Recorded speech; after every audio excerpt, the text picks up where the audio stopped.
Very good morning student. तो स्वागत है आप सबों का हमारे इस आज के कंट्रोल एंड कोऑर्डिनेशन चैप्टर के लेक्चर नंबर 8 में। और आज हमारा टॉपिक होगा हार्मोन इन ह्यूमंस। तो ये बात सबको पता है कि ह्यूमन के बॉडी में हार्मोन्स बहुत सारे होते हैं। तो सबसे पहली बात कि हार्मोन है क्या चीज़, इसके बारे में थोड़ा सा चर्चा करते हैं कि हार्मोन क्या है। तो hormone is nothing, it is simply a chemical messenger that alter your body metabolism। Hormones एक केमिकल मैसेंजर है जो कि हमारे बॉडी के मेटाबॉलिज्म को थोड़ा सा चेंज कर देता है। कर देता है कहने का मतलब, अगर अभी हम जाग रहे हैं, हमारे बॉडी में अगर स्लीपिंग हार्मोन बनना शुरू हो जाए तो हम जागेंगे नहीं बल्कि हम सो जाएंगे। So it is due to the secretion of the hormones. ये हार्मोन के सिक्रेशंस की वजह से होता है। इसलिए यहाँ पे मैंने लिखा है कि ये एक तरह का केमिकल मैसेंजर है जो कि आपके बॉडी के मेटाबॉलिज्म को थोड़ा सा चेंज कर देता है। ठीक है, तो हार्मोन्स हमारे बॉडी के इंडोक्राइन ग्लैंड से रिलीज होते हैं, जो कि हमने पिछले लेक्चर में पढ़ा है। और उसका डिस्क्रिप्शन उसका लिंक मैंने इसके डिस्क्रिप्शन में डाल दिया, आप वहाँ से देख सकते हैं। तो फिलहाल अभी हम बात करते हैं पिट्यूटरी ग्लैंड का, जो हमारा इंडोक्राइन ग्लैंड है, पिट्यूटरी ग्लैंड। तो पिट्यूटरी ग्लैंड हमारे ब्रेन में प्रेजेंट होता है और यहाँ से जो हार्मोन निकलता है उसका नाम है ग्रोथ हार्मोन। ग्रोथ हार्मोन को हम लोग GH के नाम से जान सकते हैं। ग्रोथ हार्मोन हमारे बॉडी में ग्रोथ के लिए रिस्पॉन्सिबल है। सबसे बड़ी बात है कि ग्रोथ हमारे बॉडी में दो तरह के ग्रोथ होते हैं। एक ग्रोथ होता है, अगर बात करें ग्रोथ की, इसे यहाँ समझ सकते हैं, तो ग्रोथ दो तरह का होता है। जो पहला ग्रोथ है इसे हम कहते हैं प्राइमरी ग्रोथ, और जो दूसरा ग्रोथ है ये कहलाता है सेकेंडरी ग्रोथ।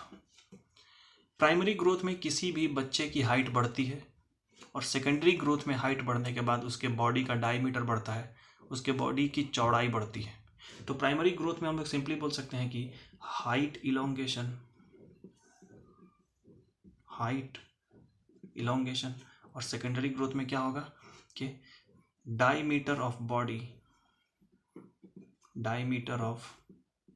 Body increases. ये चीज़ें होंगी। तो ये दो तरह का ग्रोथ हमारे बॉडी में है। तो अब ग्रोथ हार्मोन जो है ये किस तरह के ग्रोथ में रिस्पॉन्सिबल है? ये रिस्पॉन्सिबल होता है प्राइमरी ग्रोथ के लिए। तो यहाँ पर लिख सकते हैं हम लोग कि growth hormone is responsible for primary growth के लिए रिस्पॉन्सिबल है, मतलब कि हाइट को बढ़ाएगा, ये हाइट इलोंगेशन में हेल्प करेगा।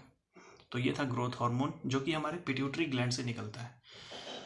अब जो दूसरा हमारे पास में जो इंडोक्राइन ग्लैंड है, हम लोग यहाँ पर बोल सकते हैं कि thyroid gland.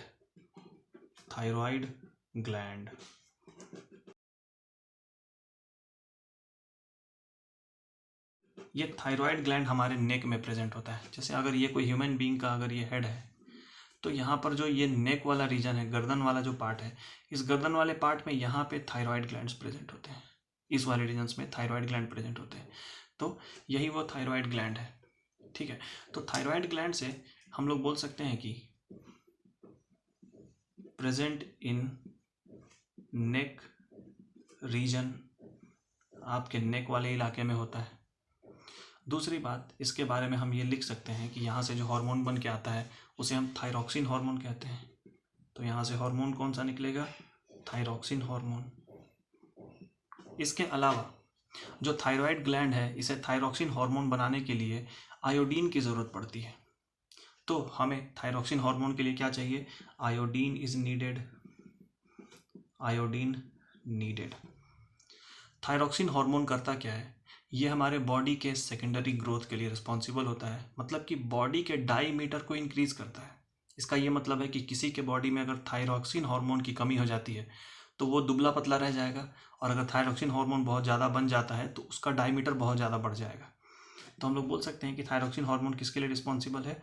It is responsible for secondary growth, मतलब बॉडी के डायमीटर को इंक्रीज करने के लिए थायरॉक्सिन हार्मोन हमें चाहिए। आप लोगों ने देखा होगा कि इस थायराइड ग्लैंड में एक डिजीज होता है जिसे हम कहते हैं ग्वाइटर। तो ग्वाइटर नाम का जो डिजीज है, इसमें क्या होता है कि आपके गर्दन के पास का एरिया स्वेल कर जाता है। तो हम बोल सकते हैं कि नेक रीजन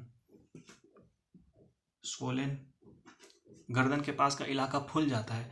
ऐसा इसीलिए क्योंकि थायराइड ग्लैंड हमारा बड़ा हो जाता है, और ये कब होता है, जब हमें आयोडीन नहीं मिल पाता है। तो हम लोग बोल सकते हैं कि डेफिशिएंसी ऑफ आयोडीन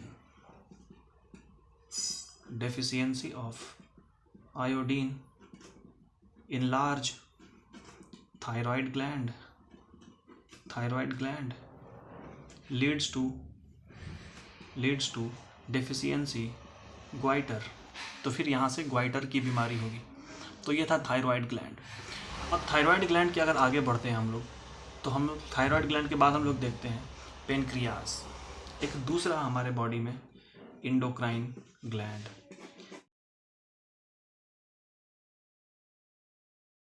ये पेनक्रियास ठीक हमारे स्टमक के नीचे प्रेजेंट होता है। पेनक्रियास ठीक है स्टमक के नीचे प्रेजेंट होता है। यहाँ से हार्मोन निकलता है इंसुलिन।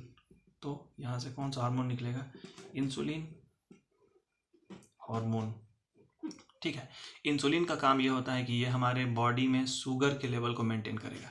तो ये क्या करेगा, मेंटेन ब्लड शुगर। जो डायबिटिक पेशेंट है जिसे शुगर की बीमारी है, उसके बॉडी में इंसुलिन हार्मोन नहीं बन पाता है, जिसके वजह से उसके ब्लड में शुगर का लेवल बहुत ज़्यादा बढ़ जाता है, और इसी कंडीशन को हम कहते हैं डायबिटीज़। तो ये है शुगर के लेवल को मेंटेन करता है। ऐसा नहीं है कि चीनी खाने से डायबिटीज़ होता है। ठीक है, अगर बॉडी में किसी कारण से इंसुलिन हार्मोन बनना बंद हो जाए तो अल्टीमेटली उस पेशेंट को डायबिटीज़ हो जाएगा। ठीक है, तो हम लोग बोल सकते हैं कि deficiency of insulin hormone leads two diabetes हो सकता है अगर इंसुलिन हार्मोन की कमी हो जाती है। तो अब बात करते हैं नेक्स्ट एड्रीनल ग्लैंड। नेक्स्ट हमारा इंडोक्राइन ग्लैंड यानी कि एड्रीनल ग्लैंड।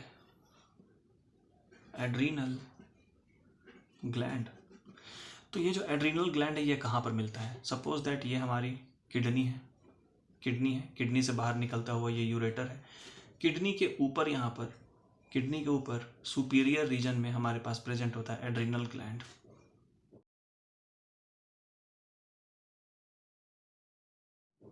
तो ये है एड्रीनल ग्लैंड। एड्रीनल ग्लैंड से जो हार्मोन बाहर निकलता है उसे हम कहते हैं एड्रीनलिन। ये आप लोगों को पता है। तो यहाँ से कौन सा हार्मोन बाहर निकलेगा, एड्रीनलिन। और एड्रीनलिन एक तरह का स्टेरॉयडल हार्मोन्स है जो हमारे बॉडी में हमें इमीडिएट एनर्जी देता है। जैसे कि अगर कोई इमरजेंसी सिचुएशन है, अगर आपको पता चल जाए कि आप बिल्डिंग के 10वें फ्लोर पे खड़े हैं और उस बिल्डिंग में बॉम्ब है जो 1 मिनट के अंदर अंदर ब्लास्ट होने वाला है, तो आपको भागने के लिए बहुत सारा एनर्जी चाहिए होता है, और वो एनर्जी हमारे बॉडी में तुरंत चाहिए। तो उस वक्त हमारे इस एड्रीनल ग्लैंड से हार्मोन निकलता है एड्रीनलिन, और एड्रीनलिन हमें इतनी एनर्जी देता है कि या तो हम उस बिल्डिंग से कूद सकते हैं या फिर उस कंडीशन को हैंडल कर सकते हैं। तो एड्रीनलिन जो हार्मोन है इसको हम कहते हैं फ्लाइट और फाइट हार्मोन। ये ऐसा हार्मोन है जो आपको इतनी एनर्जी देगा कि आप लड़ भी सकते हैं या फिर वहाँ से भाग भी सकते हैं। तो ये कहलाता है फ्लाइट और फाइट हार्मोन, एड्रीनलिन। तो ये जो हार्मोन है इसका ग्रुप है स्टेरॉइड्स। ये जो हार्मोन है इसे हम कहते हैं स्टेरॉइड्स। स्टेरॉइड हार्मोन एक ऐसे हार्मोन का ग्रुप है जो हमारे बॉडी में इंस्टेंट सोर्स ऑफ एनर्जी कहलाता है। ओल्ड एज में क्या होता है कि धीमे धीमे किडनी हमारी रिड्यूस होने लगती है, और इस किडनी के रिड्यूस होने से जो एड्रीनल ग्लैंड है इसका भी साइज थोड़ा बहुत छोटा हो जाता है। तो ओल्ड एज में बॉडी में ये एड्रीनलिन बनना थोड़ा कम हो जाता है, जिसके वजह से ओल्ड लोग काफ़ी ज़्यादा शांत रहते हैं, उनके बॉडी में इमीडिएट एनर्जी नहीं बन पाता है। लेकिन यंग एज में हर कुछ हेल्दी है तो थोड़े थोड़े बातों पे हमारे बॉडी में एनर्जी बहुत ज़्यादा बनने लगता है। तो इसीलिए यंग लोगों में एग्रेसिवनेस काफ़ी ज़्यादा होता है। तो एग्रेसिवनेस के लिए ये एड्रेनलिन हार्मोन काफ़ी ज़्यादा रिस्पॉन्सिबल होता है। ये था हमारा एड्रिनल ग्लैंड। अब इसके बाद हम बात करते हैं टेस्टिस के बारे में। तो टेस्टिस एक मेल गोनैड है। Testis is what? This is male gonad. Gonad एक ऐसा ऑर्गन हमारे बॉडी में होता है जहाँ पर सिर्फ गैमिट का फॉर्मेशन होता है। So gonad is the place where only gamete formation takes place. तो ये है गोनैड। तो टेस्टिस के अंदर जो हार्मोन बनते हैं उसका नाम है टेस्टोस्टेरॉन। टेस्टोस्टेरॉन, ये टेस्टोस्टेरॉन करता क्या है कि मस्कुलर डेवलपमेंट के लिए रिस्पॉन्सिबल होता है। अगर किसी मेल के बॉडी का मसल्स ज़्यादा अगर डेवलप है, इसका मतलब है कि उसके बॉडी में टेस्टोस्टेरॉन हार्मोन्स बहुत ज़्यादा बन रहा है। तो ये टेस्टिस का काम है कि टेस्टोस्टेरॉन हार्मोन बॉडी में फॉर्मेशन होता है, ठीक है। और टेस्टोस्टेरॉन का काम क्या है?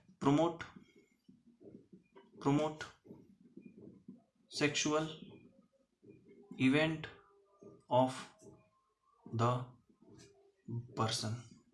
उस पर्सन का जो सेक्सुअल इवेंट है उसे ये प्रोमोट करेगा और बॉडी को मस्क्यूलर बनाता है, बॉडी को स्ट्रांग बनाता है। ये टेस्टोस्टेरॉन हार्मोन ये सिर्फ मेल में प्रेजेंट होता है। इसके अलावा ओवरी जो सिर्फ फीमेल बॉडी में प्रेजेंट है और इसे हम कहते हैं फीमेल गोनैड।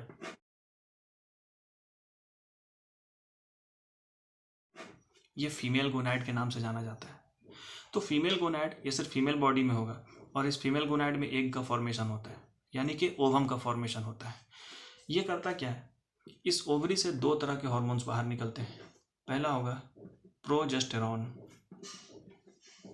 और दूसरा एस्ट्रोजन। ये दोनों हार्मोन क्या करते हैं? ठीक जिस तरह से मेल में सेक्सुअल इवेंट को प्रमोट करता है टेस्टोस्टेरॉन, उसी तरह से फीमेल बॉडी में ये दोनों हार्मोन मिल करके फीमेल बॉडी के सेक्सुअल इवेंट को प्रमोट करते हैं। तो हम यहाँ पर लिख सकते हैं promote sexual event of the female. ये फीमेल बॉडी के सेक्सुअल इवेंट को प्रमोट करता है। तो इस तरह से हमने देखा अलग अलग तरह के इंडोक्राइन ग्लैंड्स के बारे में, जहाँ से अलग अलग हार्मोन्स बाहर निकलते हैं, उन सबों का फंक्शन क्या है। तो इस तरह से पढ़ते रहिए और हम लोग अगले क्लास में मिलेंगे, प्लांट के बारे में, प्लांट कोऑर्डिनेशन के बारे में पढ़ेंगे। तब तक के लिए सबों को thank you all of you.